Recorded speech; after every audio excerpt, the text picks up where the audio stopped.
back about, what would we say, about 15 months ago when Caleb Williams was clearly going to be the first overall pick in the NFL draft. And there was some chitter-chatter that he wasn't terribly keen on the idea of playing for the Chicago Bears and that he might pull some sort of Eli Manning, Archie Manning situation. And there was a hot rumor that it wasn't his preferred choice. Yeah. But the reason why I bring all this up right now is, as we all know, the Bears went ahead and drafted him anyway. Mm-hmm. And he went and he showed up for the Bears. It was like a conversation that he and his dad were trying to figure out ways,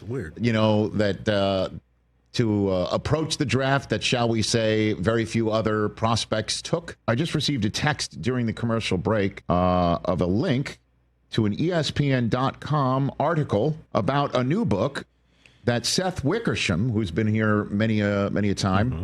But the reason why, again, I bring all this up is because in this book, Caleb didn't want to go to the Bears.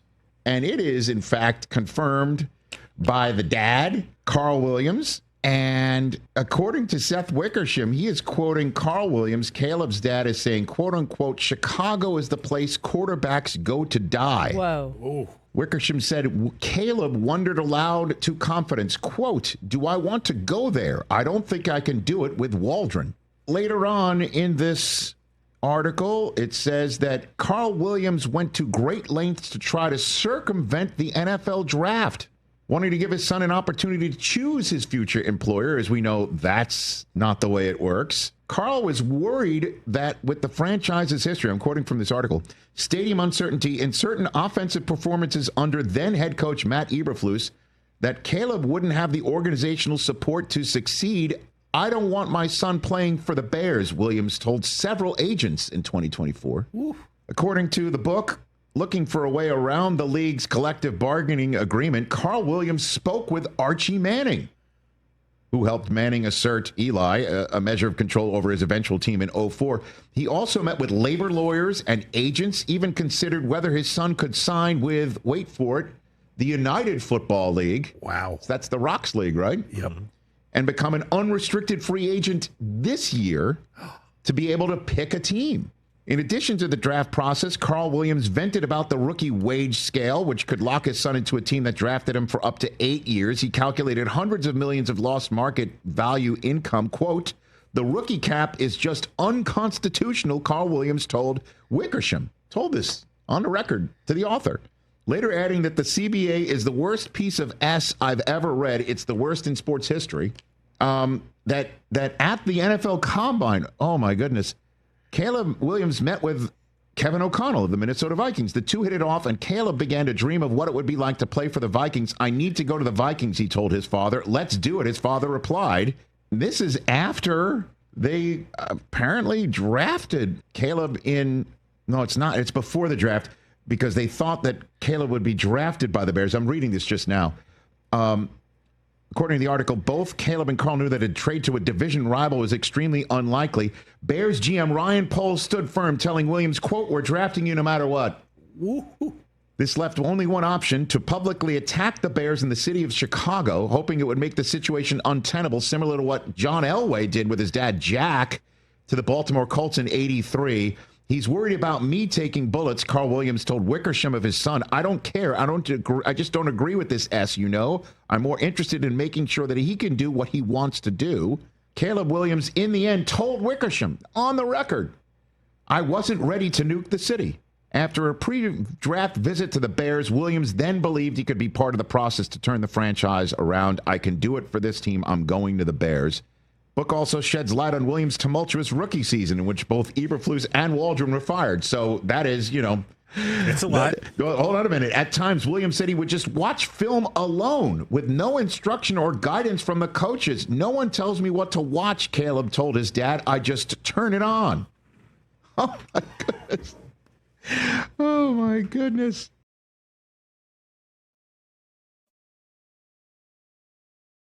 Okay. I'm just going to come out and say that I told you so. you look at his attitude, you look at his body language, and he doesn't want to be there. Well, lo and behold. And hold on, we're going to dive into this. There's a lot to unpack here, obviously, but just here, give me a second. Oh, man. Yeah, so I'm just scrolling on YouTube, and this Rich Eisen video comes across my feed, and obviously it's talking about Caleb Williams, so I clicked on it and I watched it, and I wasn't surprised when I heard what I heard. And this is, if you're the front office in Chicago, if you're Ryan Poles, okay, when you're doing your due diligence on a player, you're going to recruit a guy, all right? You're scouting him. I think you need to take into account, how much is he passionate about playing for this city, playing for this team? Is this a team he wants to play for? Because you're crazy if you think that does not influence how that player is going to play, that it isn't some insight into what he's going to do when he gets to the club, all right? If I'm Ryan Poles, if I'm the front office in that building, these are things that I'm thinking about. And the fact that, Ryan's like, I'm going to draft you anyway, no matter what.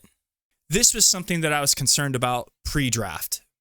His father and Caleb were looking at getting some skin in the game and having some stock in an NFL club if he got drafted. And a lot of that just has to do with the fact that they wanted to control the outcome. All right? Caleb Williams and his dad wanted to control where Caleb went and played. I'm not surprised that Caleb didn't want to go play for Chicago. Contrary to the way he was acting when he got drafted, the way he was behaving on stage, he seemed excited, right? I mean, that was more than what we got out of Justin Fields when Justin got drafted. Look, the media is going to have a field day with this because the sports media naturally does not like Chicago.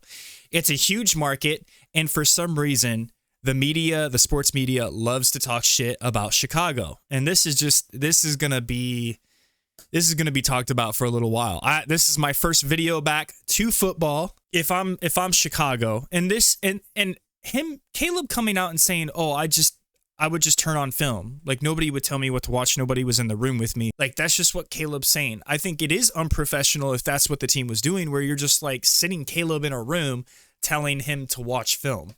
I think what we need to consider here is Caleb thinking that he's better than he is. Him and his dad thinking, well, his value is through the roof. He should be able to decide where he goes and where he plays.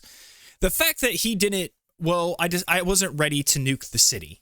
So they were going to make a public scene. Oh, we don't want to play for Chicago. You're going to say and go on social media.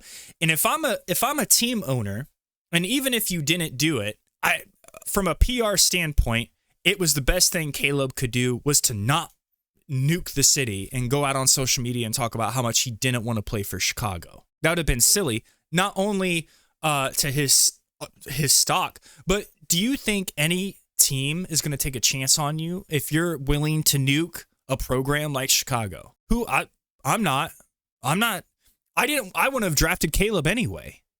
And you know what's funny is that people are still going to defend him. They're still going to take his side in this. Oh, well, he just needs a good head coach, a good offensive coordinator. Look, I've said this in my previous videos. What's going to happen when Chicago doesn't make the playoffs again? Caleb's guaranteed over $40 million in this deal over the next 4 years. Caleb gets paid no matter what. He doesn't want to play for Chicago. He doesn't want to be there. Look at his attitude, his body language when things don't go his way. Caleb, I don't think one time took any accountability for the way he played out on that field. He was quick to point the finger and blame everybody else. The biggest reason I didn't want to draft Caleb is because they were interested in getting some skin in the game and buying stock. Look, I have nothing against a family or a player that's trying to maximize their brand and get every dollar they can. I'm not going to blame you for that. I'm not going to dock you for it. At the end of the day, the NFL is a business. Go get your bag. I don't blame you. But at the same time, being that the NFL is a business, and I have to consider when scouting a player, how are you going to affect the team? Not just what your skill is, what your ability is, but on a mental level, what do you bring to the table? Are you a leader? Are you interested in how other people feel? Are you self-aware of how your actions can negatively impact other players? And are you ready to take responsibility when the time is needed for you to take that responsibility? I don't think Caleb's displaying those traits.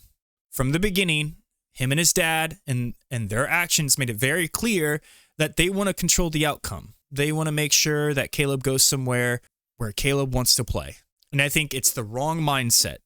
You have a chance. Look, you have a chance to go make life-changing money for a program like Chicago. Aside from all, if you put aside all the other nonsense that surrounds Chicago and their reputation, what a program to go play for. If I had a chance to go play for the Chicago Bears, and I know it's maybe a little biased because I'm a Bears fan, but wow, just the opportunity, and it doesn't matter what NFL team, if I got picked up by an NFL club, I would be ecstatic to have an opportunity to go play at that level, to compete against the best players in the world. But no, your focus is on stock options, controlling the draft, circumventing the NFL draft.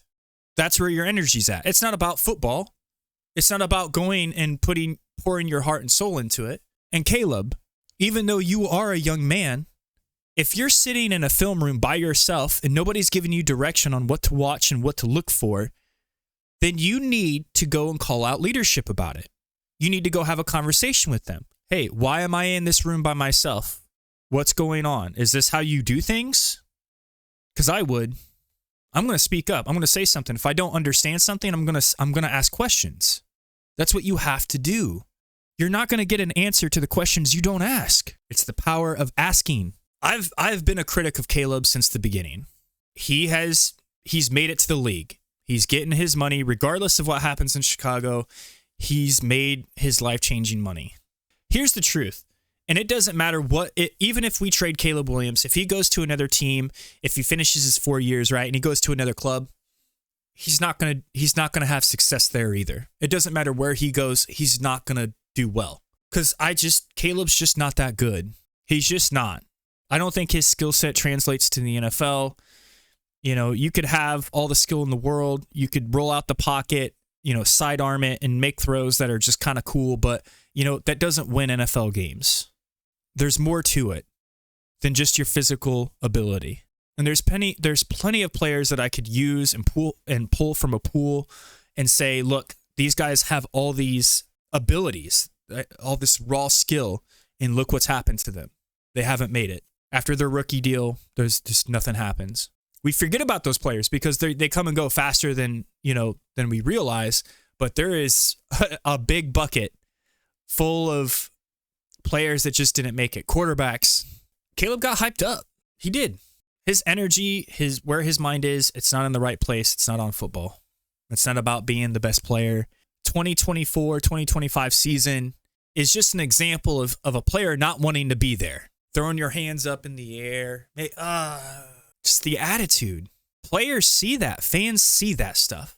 It's not easy. It's not easy being a quarterback for any NFL team.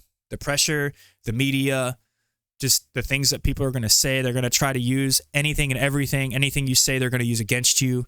It's just the way it works. You have to be prepared for that. It's too early to tell if Ben Johnson is really going to make a difference in the locker room. I don't think so. I mean, you're still dealing with adults. At the end of the day, they have to take responsibility. You can call people out. You can say, hey, you're not doing this. And how they react is up to them. That's why, I talk about coaches coaching and players playing. The coach could be a good head coach and have a good idea, have a good concept. But as a player, you have to go out and execute that. You have to make it happen. You're the person on the field. That's football. Any given Sunday. You see the teams that got it, and then you see the teams that just don't. You look at Chicago. They gave Caleb all these weapons. They put a team together. Everybody wants to talk shit about the offensive line. Come on. 1 step forward, 2 steps back with our coaching selection. Guys, that's going to do it for this video. If you liked it, hit the thumbs up for me. Talk shit down in the comments. Until the next one, I'm out of here.